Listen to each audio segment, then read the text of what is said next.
Hello friends, Sri Lanka अपने सबसे खराब आर्थिक संकट का सामना कर रहा है। सोशल मीडिया वेबसाइट पर भी पाबंदी लग गई है। हजारों की संख्या में लोग प्रोटेस्ट के लिए सड़कों पर हैं। पूरे देश में फ्यूल की सख्त शॉर्टेज है।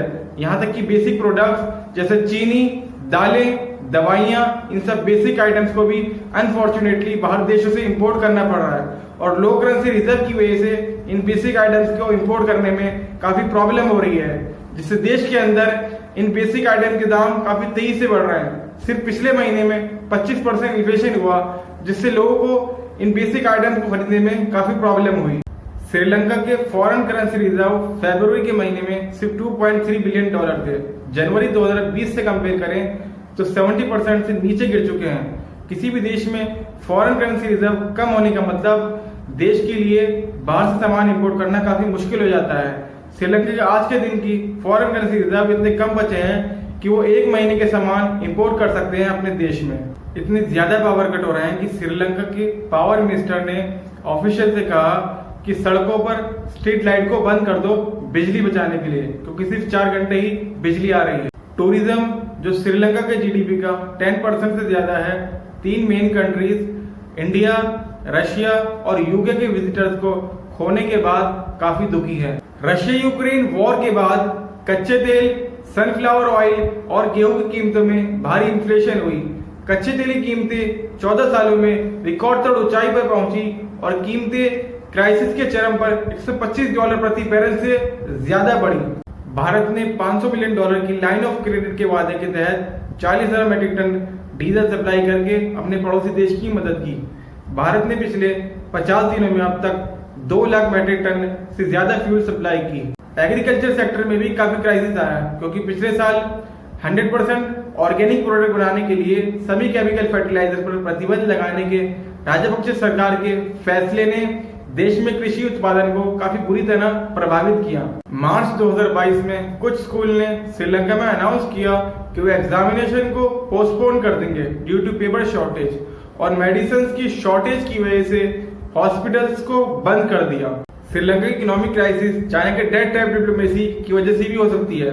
एक्सपर्ट्स ने नोट किया है कि श्रीलंका का आर्थिक संकट चाइना की कर्जदार डिप्लोमेसी का एक परफेक्ट एग्जाम्पल है। हाल ही के दिनों में चीन की डेट ट्रैप डिप्लोमेसी के बारे में यूएसए और यूरोप में कई लेख और स्टडी हुई। डेट ट्रैप डिप्लोमेसी की एक विशेषता यह है कि इसे अक्सर सरकारी बैलेंस शीट से दूर रखा जाता है, जिससे सरकार के बजाय state on companies, bank, joint ventures और प्राइवेट इंस्टीट्यूशंस को डायरेक्ट दिया जाता है। एक्सपर्ट्स ने नोट किया है कि चाइना स्ट्रेटेजी का वाइडली पूरे एशिया में यूज कर रहा है। कई देशों में अब प्रेसिडेंट शी जिनपिंग के बेल्ट एंड रोड इनिशिएटिव के जरिए से चाइना पर भारी मात्रा में पैसे बकाया है। The leader of the opposition Sajith Premadasa ने वेडनेसडे को इम्पीचमेंट मोशन साइन किया against the president Gotabaya Rajapaksa and the no confidence motion against the government. इससे पहले मंडे को प्रेमदासा ने श्रीलंका की मौजूदा सरकार को सत्ता से बेदखल करने के लिए पाकिस्तान जैसे नो कॉन्फिडेंस मोशन की पॉसिबिलिटी को खारिज करते हुए कहा कि सरकार बदलने के लिए अपने संवैधानिक प्रावधान को इस्तेमाल करेंगे। यह उल्लेख करना उचित है कि 1978 में प्रेसिडेंशियल सिस्टम की शुरुआत के बाद से हर इलेक्शन प्रेसिडेंट पोस्ट को खत्म करने के वादे पर लड़ा गया। हालांकि एक बार चुने जाने के बाद प्रेसिडेंट ने चुनावी वादों को नजरअंदाज किया। श्रीलंका फूड और फ्यूल की कमी के साथ एक गंभीर इकोनॉमिक क्राइसिस से जूझ रहा है, जिससे द्वीप राष्ट्र में बड़ी संख्या में लोग प्रभावित हो रहे हैं।